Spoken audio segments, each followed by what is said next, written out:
감사합니다.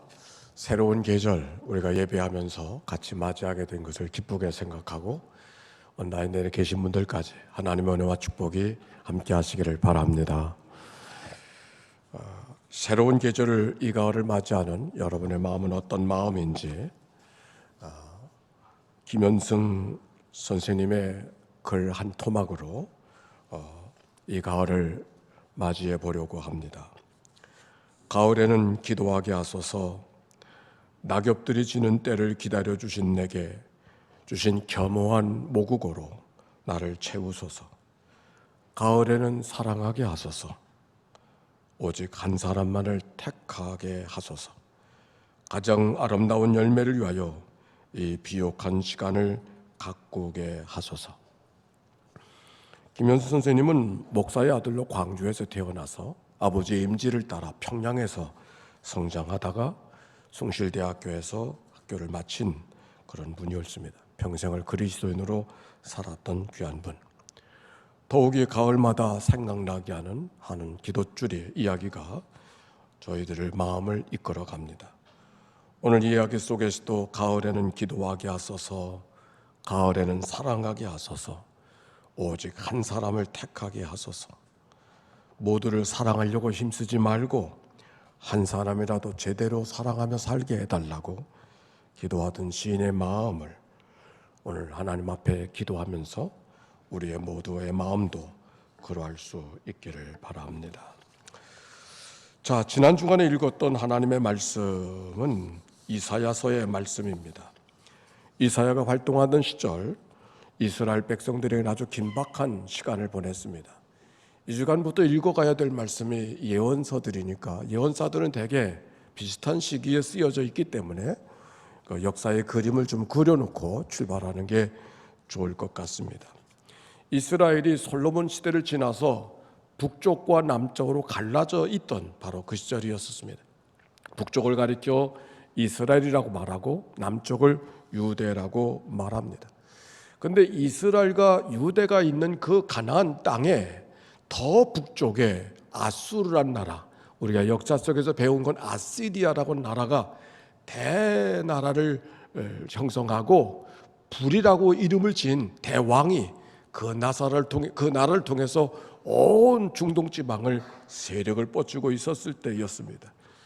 위기를 느끼고 있었던 북쪽 이스라엘 나라가 반아수르 동맹을 만들어서 그 아수르에 대항을 하려고 하고 있었을 때 남쪽에는 유다에게도 이 반아수르 동맹에 남쪽 나라도 동참해 주기를 청했습니다. 그러나 그들과 더불어 연합을 해봤자 좋은 일이 없을 거라고 생각한 남쪽 유다는 거절을 합니다. 그랬더니 북쪽에 있는 이 이스라엘 나라가 아수르가 아니라 남쪽 유다를 공격하는 거예요. 그 주변에 있던 에돔이라든지 블레셋이라든지 반아수르 동맹에 동참했던 사람들과 나라와 더불어 남쪽 유대를 공격하는 거예요.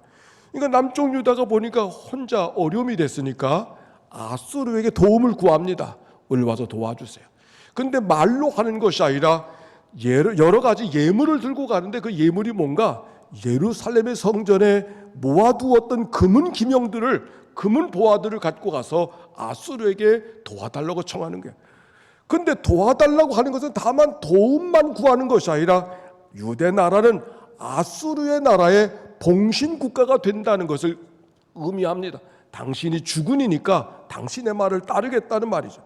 근데 문제는 나라와의 주종관계만이 아니라 예루살렘에 아수르 사람들이 섬기는 신과 제단을 예루살렘에 만들어야 되는 또 다른 어려움이 생기는 건 거예요. 그랬더니 그때 선지자가 이사야였는데 세상에 이런 일이 어디 있느냐고. 아무리 어려워도 우리가 하나님을 의지해야지. 아니 어렵다고 아수르에게 도움을 구하고 아수르 사람들이 섬기는 신을 예루살렘의 제단을 만들면 어떻게 하느냐고 이렇게 난리가 벌어진 겁니다. 그때 선포되던 메시지가 이사야의 말씀이고 그게 바로 오늘 읽어갔던 이사야의 말씀입니다. 세월이 흘렀습니다. 이제는 북쪽에 그 불이라는 왕은 죽고 그 이어서 다른 왕들 사르곤 사네립을 통해서 왕들이 이어가고 남쪽 나라에 있던 아하스라는 나라 왕은 이제 아들 히스기야로 왕권이 넘어가게 되어졌었습니다. 그런데 아무리 생각해 보니까 저 아수르만 의지하고 있으면 안 되니까 어느 날 독립선언을 하는 겁니다. 이 나라가 이제는 주권을 가진 나라가 되어야 되겠다고 생각하고 히스기야가 반아수르, 즉 조공 바치는 것을 중지하고 대신 애굽의 도움을 구해서 나라를 지켜가려고 하는 그런 정책으로 바뀌어지게 됐습니다. 그때 이사야가 다시 이야기하는 겁니다. 아수르를 의지하려는 것도 문제였지만 애굽을 의지하는 것도 문제라고. 우리가 하나님을 의지해야지 저들을 의지하면 되겠는가. 결국 아수르가 예루살렘을 공격하게 되어졌고, 그때 공격했던 왕이 사네립이라는 왕이었고, 군대 장관이 랍사게라고 하는 장관이 되어져서 조롱하듯 예루살렘을 포위했던 이야기가 우리가 이사야를 통해서 읽어볼 수 있었습니다.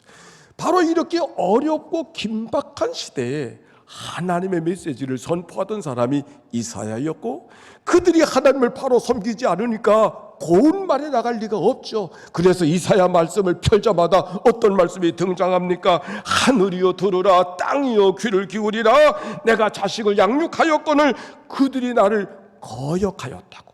소가나 그 임자를 알고 나귀도 그 주인의 구유를 알건만은 저 백성들은 자기를 양육한 하나님을 잊어버리고 있으니 어찌할 거냐고 이사야를 통하여 선포되는 말씀입니다.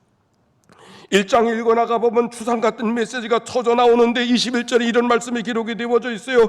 어찌하여 이 신실한 성읍이 창기가 되고 정의가 충만하더니 공의가 그 가운데 거하였더니 이제는 살인자들 뿐이로구나. 그 이야기를 이사야서에서 쭉 기록이 되어져 있다가 34장에는 이런 말씀이 기록이 되어져 있어요. 대표적으로 34장 3절의 말씀을 한번 읽어보겠어요. 시작. 죽은 자들이 내 동쟁이 쳐져서 그 시체가 악취가 쏟아오르며 홍수처럼 흐르는 비에 산들이 무너져 내릴 것이다. 누가? 예루살렘 성이. 어디에? 유대 백성들이. 즉 하나님의 백성이지만 잿빛 하늘 같은 어두운 소식이 이사야를 통하여 선포되고 있었습니다. 이게 34장까지의 말씀이었어요. 그런데 어떻게 된 일입니까? 오늘 여러분과 함께 읽었던 35장의 말씀, 전혀 다른 분위기의 말씀을 우리가 읽을 수 있지 않았습니까? 어두운 분위기보다 오히려 가슴을 설레게 하는 그런 말씀이 우리에게 읽혀졌습니다. 35장 1절과 2절입니다. 성경을 펴실 수 있는 분은 펴시고 같이 한번 읽어보세요. 시작. 광야와 메마른 땅이 기뻐하며 사막의 백합화 같이 피어 즐거워하며 피어 기쁜 노래를 즐거워하며 레바논의 영광과 갈멜과 샤론의 아름다움을 얻을 것이다. 그것들이 여호와의 영광 곧 우리 하나님의 아름다움을 보리로다. 마치 34장과 35장은 천국과 지옥을 왔다 갔다 하는 것 같아. 전혀 다른 분위기. 광야와 메마른 땅이 기뻐하며, 광야는 죽음의 땅을 말하는 거예요. 사람이 살 수 없는 땅을 말해요. 그런데 그 메마르고 거친 땅이 기뻐하며 사막의 백합밭에 피어 즐거운 땅이 되게 하시겠다고 하나님이 약속해 주시는 말씀이에요. 여기 보니까 레바논의 영광과 갈멜과 사란, 레바논은 레바논의 백향목, 갈멜산은 울창한 상수리 나무, 샤론, 거기는 아름다운 장미꽃이 들꽃으로 피어져 있는 아름다움의 상징적인 말인데, 바로 그 아름다움의 상징적인 말을 통해서 이스라엘 백성들이 지금은 광야 같고 메마른 땅 같지만은 그 땅이 그렇게 아름답게 피어질 거라고 약속해 주시는 말씀이 오늘 성경의 말씀이었습니다. 오늘 말씀이 우리를 향한 하나님의 약속의 말씀이 되시기를 바랍니다. 이 광야를 생각해 보니까 광야가 그때만이 광야가 아니라 우리가 사는 세월이 광야가 아닌가. 코로나의 광야 속에 살아가는 것만이 아니라 무거운 질구를 지고 어려움 속에 살아가는 우리의 삶이 광야일 뿐만 아니라 현대인의 삶에 마치 광야를 살아가는 것 같다. 이 말씀을 생각하면 내 마음속에 다가온 생각은 다른 것이 아닙니다. 우리가 이 세상에 살아가는 현대는 가족들이 다 해체되는 그런 세상을 살고 있어요. 우리가 다 집에 있지만 요즘의 집은 집이 아니요. 투기의 대상들이니까 집이 아니니 이웃이 아니죠. 가족도 해체되고 이웃도 없고, 이게 현대를 살아가는 우리들의 삶의 모습이 아닌가. 사람을 죽여도 뉘우칠 줄을 모르고,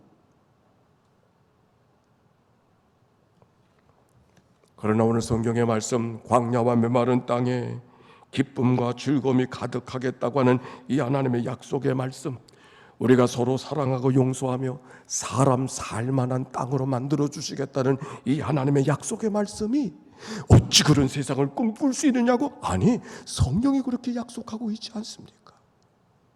우리들의 생각에는 도대체 가당할 것 같지 않지만 하나님은 그렇게 약속하고 계셔요.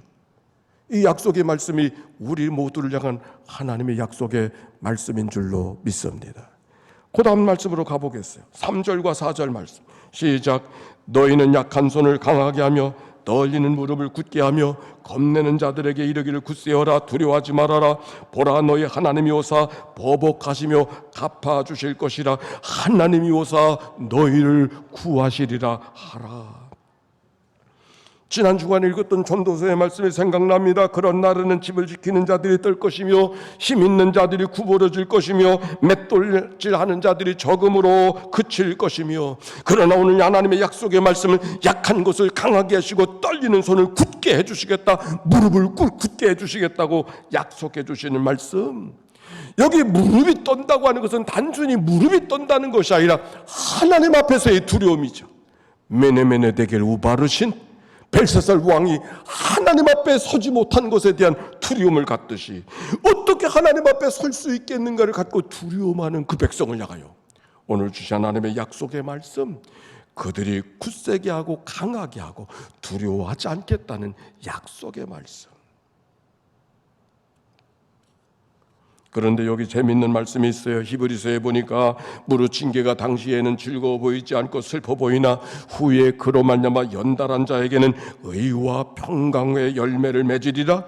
피곤한 손과 연약한 무릎을 일으켜 세우고 너희 발을 곧은 길로 만들어 저는 다리로 하고 어그러지지 않게 하리라. 우리의 삶의 모든 일들을 어그러지지 않고 저는 다리로 하여금 곧은 다리가 되게 해주시겠다. 무엇을 통해서? 징계를 통해서.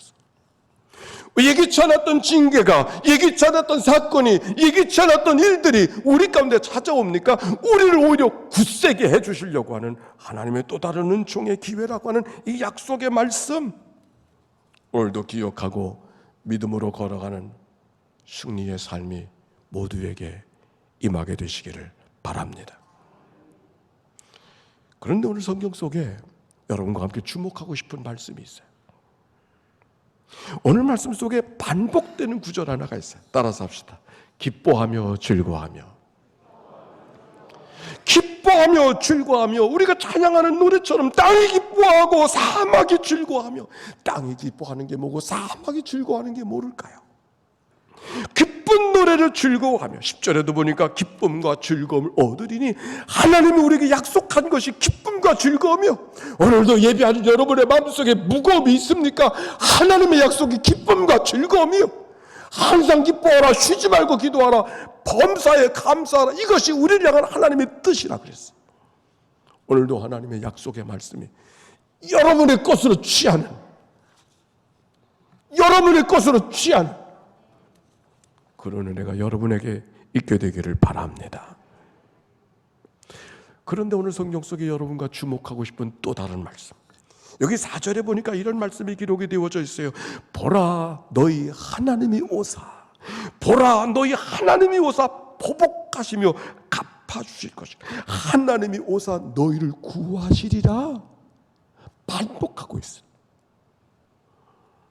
우리 한번 해볼까요? 보라, 너희 하나님이 오사 보복하시며 갚아주시리라. 아멘입니까? 우리의 삶이 어떤 자리에 있든지 주님이 찾아오신다고 하는 하나님의 약속의 말씀. 근데 우리가 어떻게 생각합니까? 오늘도 예배당에 올 때 내가 하나님 찾아간다고 생각하지 않았나요? 내가 하나님 앞에 가야지 그런 마음으로 오지 않았나요? 근데 성경은 우리가 하나님을 찾아가는 것이 아니라 하나님이 우리를 찾아주신다 그랬어요. 하나님이 우리에게 오사 갚아주시겠다고, 보복해 주시고, 우리들의 원수들을 보복해 주시고, 우리들의 상한 것들, 잃어버린 것들을 갚아주시겠다고, 빼앗긴 것들을 되찾게 해주시겠다고 약속해 주시는 말씀, 우리에게 다가오사 두 번씩이나 거듭하고 있어요. 우리가 신앙생활을 처음 할 때 보면 늘 내가 하나님을 찾아가야지, 교회도 내가 찾아가야지, 내가 뭘 해야지, 내가 뭐 해야지. 성경은 그렇게 말하잖아요. 여러분, 사람이 하나님을 찾았나요? 하나님이 사람을 찾았나요? 하나님이 아브라함을 찾았나요? 아브라함이 하나님을 찾았나요? 모세가 하나님을 찾았나요? 하나님이 모세를 찾았나요? 주님이 베드로를 찾으셨나요? 베드로가 주님을 찾았나요? 사람이 하나님을 찾는 게 아니에요. 하나님이 우리를, 사람을 찾아주시죠. 오늘도 하나님 앞에 이 예배 시간을 찾아지기까지는 하나님이 먼저 내 마음 속에 오셔서 내 마음을 움직여 주시고, 예배할 마음을 주시고, 찬송할 마음을 주시고, 하나님을 향하여 헌신할 마음을 주셔서 오늘도 바치면서 예배하지 않습니까? 기쁨으로 하나님이 우리 가운데 찾아오셨기 때문에 우리가 하나님을 찾아가야 된다고 생각하니까, 하나님은 늘 멀리 계신 분, 하늘에 계신 분, 하나님은 날 외면하시는 분. 아니요, 하나님은 멀리 우리가 찾아가야 될 분이 아니에요. 오늘 성경, 하나님이 오사 갚아주시고 보복해 주신다는 이 약속의 말씀이 이사야를 통해 들려졌던 백성들을 향한 말씀이 아니라 우리를 향한 하나님의 말씀인 것을 기억하고, 이 말씀 안에서 우리의 마음을 춤추고 마음을 풀고 주님께로 향하는 그런 은혜가 우리 모두 가운데 있게 되시기를 바랍니다. 그래서 이렇게 말합니다. 8절 말씀이에요. 같이 한번 읽어봅시다. 시작. 거기에 대로가 있어 그 길은 거룩한 길이라. 일컫는 바 되리니 깨끗하지 못한 자는 지나가지 못하겠고 오직 구속함을 입은 자들을 위하여 있게 될 것이다. 거룩한 길이라고 하는 것은 예루살렘을 향하여 흘러가는 순례자의 여정을 말합니다. 사실 하나님 앞에 구원받는 백성들의 구원의 여정이라고 말할 수 있어요. 근데 거기 대로가 있다고 그랬어요. 겨우 가는 좁은 길이 아니라 대로가 있다고 약속해 주셨어요. 그런데 그 길은 누구나에게도 대로가 아니었습니다. 깨끗하지 못한 자는 지나가지 못하겠고 말했잖아요. 깨끗하지 못하는 지나가지 못하겠고 오직 구속함을 입은 자들을 위하여 있게 될 것이다. 웬일입니까? 이 말씀을 통하여 내가 길이요 진리요 생명 되신 예수 그리스도로 나로 말미암지 않고는 아버지께로 올 자가 없다고 하시는 주님의 말씀을 생각나게 하시는 것이 웬일입니까? 의인은 없나니 모든 사람이 죄를 범하였으며 하나님의 영광에 이르지 못하더니 그리스도 예수 안에는 성령으로 말미암아 하나님의 은혜로 값없이 의롭다함을 얻은 자 되었느니라. 우리가 하나님 앞에 예수 그리스도의 피로 의로움을 받고 하나님이 약속하신 대로의 길에 서서 하나님의 구원의 여정에 참여하고 있음을 기억하게 하시는 이 하나님의 말씀. 그런데 그 구원의 역사가 어떻게 이루어지고 있는가 우리 한번 찾아봅시다. 이사야서 11장 1절의 말씀이에요. 읽어볼까요? 시작. 이새의 줄기에서 한 싹이 나며 그 뿌리에서 한 가지가 나서 결실할 것이요. 이새의 줄기에서 한 싹이 나며 그 뿌리에서 한 가지가 나서 결실할 것이며, 그 놀라운 하나님의 구원의 역사가 이새의 줄기, 하찮은 집안에, 하찮은 막둥이를 통하여 시작되어지고 있다는 이 하나님의 말씀. 가지에 난 싹은 작은 싹입니다. 어쩌면 무시해도 될 만한 싹입니다. 그런데 무시해도 될 만한 그 싹에서 나를 향한 하나님의 구원의 역사가 이미 시작되었다고 하는 이 하나님의 말씀, 복음 중에 복음이죠. 오늘도 이 말씀이 여러분 모두에게 복음으로 들려지게 되시기를 바랍니다. 그런데 오늘 이사야 전체 말씀 가운데 이 말씀을 오늘의 메시지로 여러분에게 전하는 것은 바로 지금부터입니다.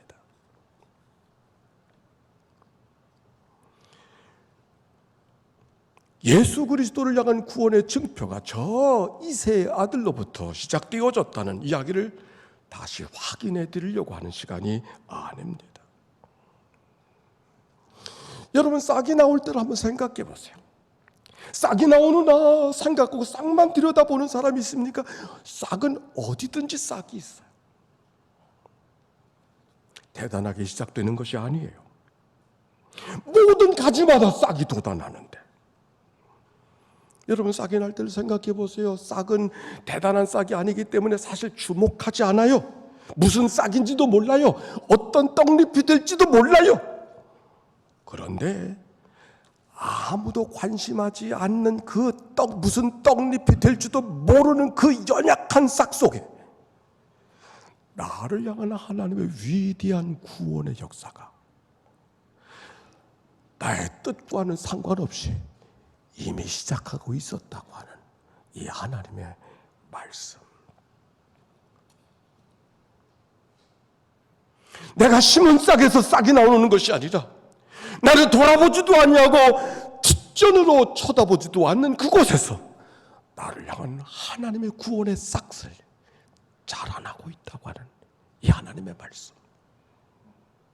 거기서 싹이 일어나고 있음을 불구하고 우리의 욕심과 우리의 생각과 우리의 분주함은 다른 데로 달려가고 싶어서 돌아보지도 않고 외면하고 있는데, 어쩌면 그 싹을 잘라버리고 꺾어낼 수도 있는데, 나를 향한 하나님의 구원의 싹이 피어오르고 있다고 하는 말씀. 일상의 이름으로.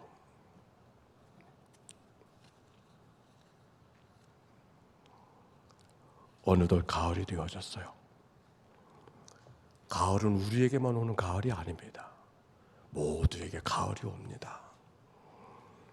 그러나 가을을 기도하는 계절로 삼는 사람은 누구에게나 그렇지 않습니다. 오늘 여기 김현승이라는 그 선생님이 이 가을에 기도하게 하소서, 겸허한 모국어로 기도하게 하소서. 전 겸허한 모국어가 뭘까? 욕심대로 기도하고 싶은 그 기도, 어쩔 수 없어서 기도하는 그 기도가 아니에요. 나를 향한 하나님의 마음이 무엇인지를 헤아리고 하나님의 마음을 담고 끌어안고 기도하는 그 기도. 어쩌면 그 기도는 내가 하고 싶었던 기도가 아니기 때문에 연한 싹 같아서 언제든지 꺾어지고 언제든지 부서지고 언제든지 잘라버릴 수 있는, 내다버릴 수 있는 그런 싹이지만, 나를 향한 하나님의 구원의 역사는 그 연약한 싹으로부터 나를 위해서 준비해 놓고 계시다는 사실을 오늘 성경이 우리에게 이야기해 주고 있는 것이죠. 가을은 여름 내 푸르고 무성하던 잎들이 붉게 물들여지고 하나하나 떨구어져 나갈 것입니다. 그러나 바로 그 자리에 남았어야 될 것들, 남아야 할 것만 남겨지는 계절, 근본을 생각하는 계절. 나는 어디서 와서 무엇을 하다가 어디로 가야 될 것인가? 내 욕심대로 살고 내 분주함대로 살고 내 삶의 시간표대로 살던 내가 나를 향한 하나님의 마음이 어디에 있는가를 헤아리며 그 하나님의 마음을 품고 기도하는 이 계절, 기도하게 하신 하나님의 은총의 계절에 이 계절이 되기를 기도하는 것입니다. 기도의 가르침을 준 랍비 아브라함 헤스와 요셀의 기도에 대한 글 몇 토막을 여러분에게 나눕니다. 지금 우리에게 가장 중요한 것은 기도하는 일이다. 인생은 기도가 결정하고 기도는 인생의 정수다. 기도는 하나님께서 우리의 삶 속에 개입하시도록, 그분의 뜻이 우리 인물들의 문제 속에 나타나시도록 초대하는 것이다. 기도는 우리의 의지 속에 그분을 향한 창문을 여는 것이다. 그분이 우리의 영혼의 주님이 되시도록 만드는 노력이다. 우리는 우리의 이해관계를 그분의 관심에 복종시키는 것이다. 기도는 하나님의 경의에 주목하는 것이며 만물의 생기를 불어넣는 하나님의 신비를 다시 느끼고 사람들이 이루어내는 모든 일 속에 하나님의 여백을 발견하는 것이다.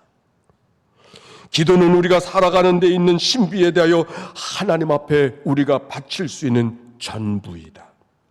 기도는 최고의 것을 사모하는 일이다. 시야에 하나님이 없어졌을 때 우리는 부서진 사닥다리의 계단처럼 흩어져 버리지만, 기도하는 일은 사닥다리가 다시 되어 그 위에 우주의 전체에 걸쳐 눈에 띄지 않게 밀려오는 그분을 향하여 나아가는 운동에 대하여 가담하기 위해서 그분을 향하여 나아가는 시간이다. 기도할 때 우리는 세상 밖으로 나가는 것이 아니라 단지 세상의 다른 환경에서 우리의 삶을 보게 된다.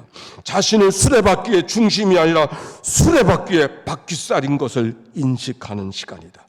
기도할 때 하나님은 우리 모든 힘들의 중심이 된다. 그분은 삶의 원천이며 우리는 그분을 따라 움직이는 조수와 썰물이다.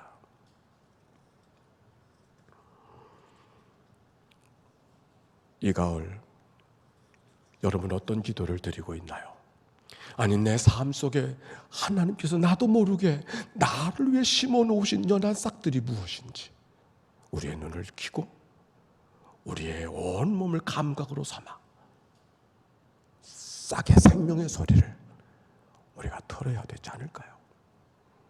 하나님의 임재 연습이라고 하는 이번 YDTS 학교의 첫 번째 교과서가 있습니다.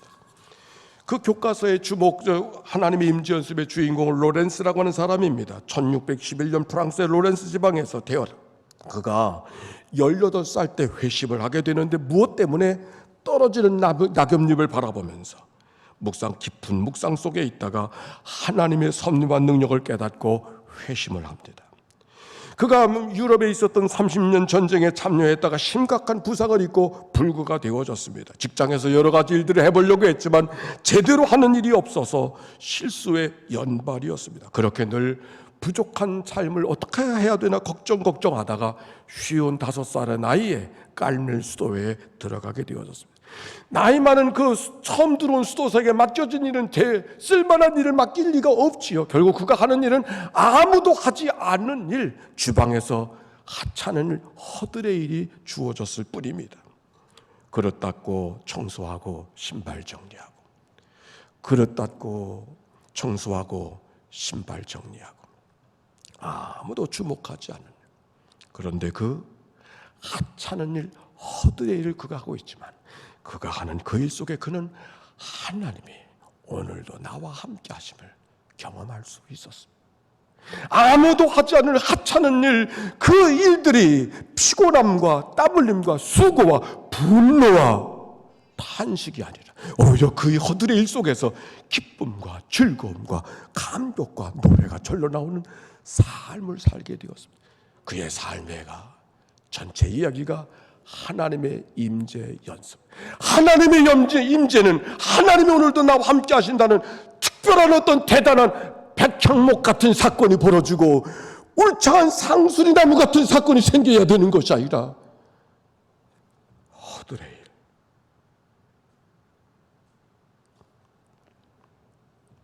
땀내밖에 남겨지지 않는 그 일들 속에서 하나님의 살아계심을 경험했던 그 일이 누구도 경험할 수 없는 하나님의 생생한 살아계심을 경험했던 삶의 이야기가 하나님의 임재 연습입니다. 이 계절, 여러분은 어떤 계절 속에 삽니까? 하나님은 이 계절과 함께 나를 위해서, 이 세 줄기에서 연한 싹을 준비해 놓았듯이 하나님이 여러분 한 분 한 분 나가 연한 싹들을 준비해 놓으신 줄로 믿습니다. 우리의 생각과 욕심이 쉽게 잘라버릴 수 있지만 그러나 하나님께서 나를 위한 것임을 기억하고 귀를 열고 마음을 열고 하나님 앞에 다가선 그런 은총, 기도하는 계절로 삼으시는 복됨이 모두에게 임하게 되시기를 주의 이름으로 축원합니다.